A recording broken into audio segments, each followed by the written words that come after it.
Hai pemirsa, kami ucapkan selamat datang kembali di channel Nonton BP, nonton berita populer. Disinilah tempatnya berita terkini dan informasi yang tak terbatas. Jangan lewatkan apa saja yang terjadi pada hari ini, karena kita akan mempersembahkan headline berita terkini untuk Anda semuanya. Mari kita nonton bersama update berita terkini. Ya pemirsa, menjadi perbincangan tentunya status DKI Jakarta atau Kota Jakarta sebagai ibu kota negara ini masih menjadi perbincangan para publik. Di mana diketahui pemirsa berdasarkan Undang-Undang IKN bahwa selambat-lambatnya ini Kota Jakarta harus diubah statusnya tidak lagi menjadi ibu kota negara pada tanggal 15 Februari. Namun berdasarkan pernyataan juga dari pihak istana mengatakan bahwa perpindahan tersebut masih harus menunggu dari Kepres ataupun keputusan Presiden. Kita akan membahasnya pada malam hari ini bagaimana sebenarnya awal mulanya pemirsa pada tanggal 15 Februari 2022 di mana Presiden Joko Widodo menandatangani Undang-Undang Ibu Kota Negara IKN. Kita ketahui bersama penandatanganan langsung dari Presiden Joko Widodo ini berlangsung atau terjadi pada tanggal 15 Februari 2022. Kita ketahui bersama bahwa kemudian pada tanggal 5 Maret 2024 status DKI yang juga diatur dalam Undang-Undang 29 tahun 2007 itu sejak 15 Februari tidak lagi berlaku karena ketentuan dari pasal 41 Undang-Undang IKN. Bagaimana kemudian akhirnya terjadi polemik bahwa DKI Jakarta atau Kota Jakarta ini tidak lagi menjadi ibu kota. Pernyataan pertama yang diungkapkan oleh Supratman Andi Aktas selaku Ketua Badan Legislasi atau Balek DPR yang menyebutkan pemirsa bahwa status DKI yang diatur dalam Undang-Undang 29 tahun 2007 sejak 15 Februari ini tidak lagi menjadi ibu kota negara. Inilah kemudian yang menjadi polemik, yang menjadi kesimpang siuran terjadi di ranah publik dan juga di ranah masyarakat. Kita akan lihat selanjutnya pemirsa, di mana Undang-Undang IKN pasal 41 ayat 2 mengenai atau tentang status ibu kota Jakarta. Ini disebutkan paling lama setelah 2 tahun sejak Undang-Undang IKN ini diundangkan. Undang-Undang 29 tahun 2007 ini diubah sesuai dengan ketentuan di dalam undang-undang ini. Kemudian berikutnya status DKI Jakarta ini masih tetap menjadi ibu kota negara hingga Presiden kemudian juga menerbitkan keputusan Presiden. Ada berbagai pendapat yang berbeda, salah satunya yang diungkapkan juga dari pihak istana, khususnya dari Denny Purwono yang merupakan staf khusus Presiden, yang mengatakan bahwa perpindahan dari Kota Jakarta tidak lagi menjadi ibu kota negara, ini masih menunggu dari keputusan Presiden. Tepatnya ia menyebutkan status DKI Jakarta masih tetap menjadi ibu kota negara hingga Presiden ini menerbitkan Kepres ataupun keputusan Presiden terkait dengan ibu kota negara ataupun IKN. Artinya pernyataan langsung dari Andi Aktas selaku Ketua Balek DPR ini langsung dipatahkan oleh pihak istana.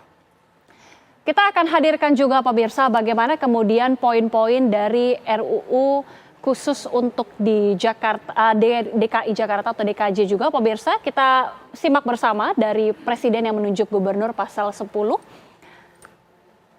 Di mana penunjukan kepala daerah Jakarta ini diatur oleh Presiden, kemudian juga untuk gubernur Jakarta ini menjabat selama 5 tahun. Kita simak bersama juga pemirsa dalam poin-poin RUU khusus Jakarta ataupun DKJ.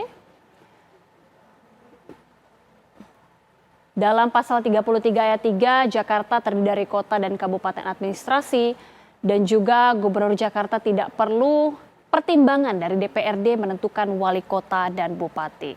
Selanjutnya kami akan hadirkan untuk Anda bagaimana kemudian Mahfud MD yang merupakan mantan Menko Polhukam ini juga menanggapi terkait dengan polemik Jakarta yang diisukan ini tidak lagi menjadi ibu kota negara. Informasinya untuk Anda.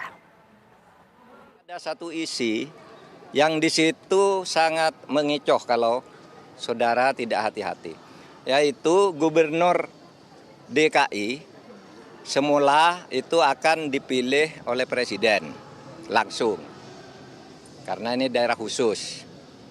Masyarakat tidak setuju, lalu sekarang kesepakatan sementara itu nanti Gubernur DKJ itu akan dipilih 2 nama oleh DPR lalu diserahkan kepada Presiden. Presiden menentukan 1. Ini bisa berpotensi kronis. Ya, pernyataan dari Mahfud MD tersebut yang menyebutkan bahwa DKJ ini akan langsung atau kepalanya ini akan langsung dipilih oleh Presiden. Berikutnya juga akan kami hadirkan bagaimana pernyataan dari Ahmad Baidowi selaku Wakil Ketua Balek DPR atau Badan Legislatif DPR RI, pemirsa. Tapi kan sekali lagi di politik itu butuh kompromi. Ketika ada usulan di DPR, di Panja kemarin, tentu kan diakomodir usulan-usulannya. Karena P3 itu hanya 3 kursi di Balek, di pleno gitu kan, dari 80 anggota. Namun demikian kita terus mencermati apa yang menjadi usulan dari. Ya pemirsa, sebagai informasi bahwa sejarah pemindahan ibu kota negara ini sebenarnya sudah diatur sejak lama. Bahkan mulai dari era presiden sebelum Presiden Joko Widodo. Kita akan tarik ke belakang pemirsa, tepatnya pada saat era Presiden Soekarno pada tahun 1957. Presiden Soekarno ini sudah menggagas pertama kalinya pemindahan ibu kota negara ke Palangkaraya. Pada saat itu tepatnya Presiden Soekarno ini menyebutkan bahwa tahun 1957 ibu kota negara ini akan dipindahkan di Palangkaraya. Kemudian pada tahun 1997 pemirsa, Presiden Soeharto ini juga mengeluarkan keputusan presiden mengenai pemindahan pusat pemerintahan tidak di Palangkaraya, melainkan di kawasan Jonggol. Ini pernyataan langsung dari Presiden Soeharto pada tahun 1997.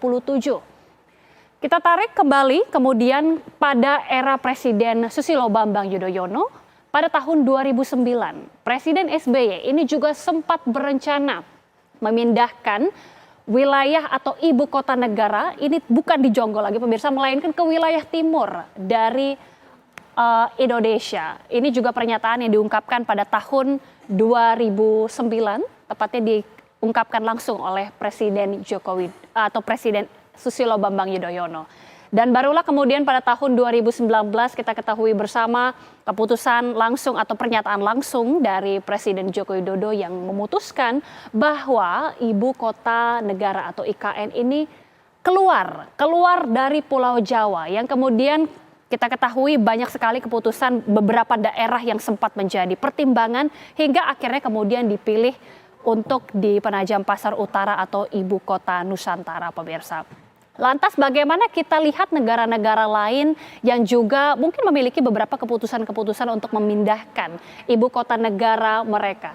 Kita lihat yang paling dekat pemirsa, ibu kota dari Malaysia. Pada tahun 1999, Malaysia ini terjadi perpindahan kota atau ibu kota dari Kuala Lumpur ke Putrajaya tahun 1999 dan memakan biaya yang cukup besar sampai 125 triliun rupiah atau setara dengan 8,1 miliar US dollar yang merupakan tentunya juga asumsi kurs pada saat ini.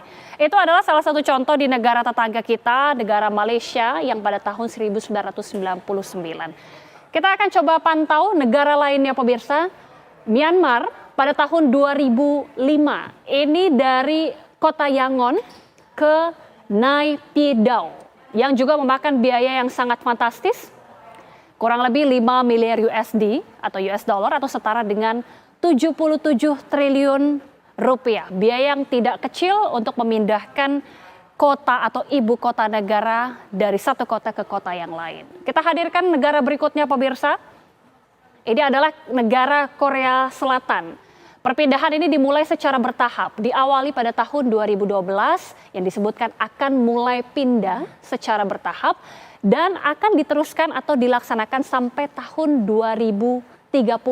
Karena rencana relokasi dari kota Seoul ke Sejong, pemirsa. Ini rencana relokasi selesai, ini ditargetkan akan selesai pada tahun 2030 yang memakan biaya begitu fantastis mencapai 20,6 miliar US dollar atau dolar Amerika atau setara dengan 320 triliun rupiah. Luar biasa. Itu tadi kita sudah memantau bagaimana kemudian sejumlah negara-negara mulai dari negara tetangga bahkan hingga Korea Selatan yang juga dari rangkaian tahun demi tahun memulai pemindahan ibu kota negara. Polemik pemindahan ibu kota negara dari Jakarta dan juga akan berpindah ini tentunya masih menjadi perbincangan publik tentunya dan kita akan sama-sama menantikan. Namun demikian, apa kabar Indonesia Malam pemirsa pada malam hari ini bersama saya dan juga Putri Viola. Betul sekali, dan juga setelah jeda Anda bisa menyaksikan fakta, jangan sampai Anda lewatkan. Kami besok juga akan kembali mulai pukul 18 waktu Indonesia Barat. Jadi pastikan Anda tetap menyaksikan Apa Kabar Indonesia Malam esok. Saya Putri Viola. Saya Gita Mahlika mengucapkan terima kasih atas kebersamaan Anda. Selamat malam. Sampai jumpa.